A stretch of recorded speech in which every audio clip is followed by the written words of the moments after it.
আজকের গল্প ধরে আনতে বেঁধে আনা। রাজা কৃষ্ণচন্দ্র একবার পেয়াদাকে ডেকে বললেন, ওরে ভজহরি ব্যাপারীকে একবার ডেকে আনবি তো। ভজহরি সরেশ গুড়ের কারবার করত। পেয়াদা ব্যাপারীকে একেবারে দড়ি দিয়ে বেঁধে রাজসভায় হাজির করল। ভজহরি গোপালকে ধারে মাল দিতে চাইতো না, তাই তার উপর গোপাল চটেছিল। পেয়াদা তাকে আজ একেবারে রাজসভায় বেঁধে এনেছে বলে গোপাল মনে মনে বেশ খুশিই হলো। বলল, বেশ হয়েছে, শালাকে বেঁধেই এনেছে। রাজা কিন্তু পেয়াদার উপর চটে গিয়ে বললেন, আমি ভজহরিকে ডেকে আনতে বললুম, আর তুই কিনা একেবারে বেঁধে নিয়ে এলি। তোকে আমি বরখাস্ত করব। তোর বেশ বার হয়েছে। কেন তুই বেঁধে এনেছিস আগে কৈফত দে, নয়তো এখনই তোকে বরখাস্ত করলাম। তোর কিছু বলার থাকলে বল।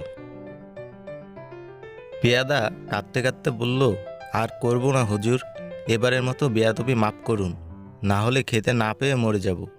গোপাল পেয়াদার পক্ষ নিয়ে ওকালতি করে মোলায়েম স্বরে বলল, হুজুর, একে বরখাস্ত করবেন না, এ হচ্ছে জাত পেয়াদা। পেয়াদারা ধরে আনতে বললে বেঁধেই আনে, আর এ ডেকে আনতে বলায় বেঁধে আনায় প্রকৃত পেয়াদার মতোই কাজ করেছে। যদি জাত পেয়াদা না হতো সে কখনোই বেঁধে আনতো না। কথাটা ঠিক কিনা এবার মহারাজ আপনি বিবেচনা করে দেখুন।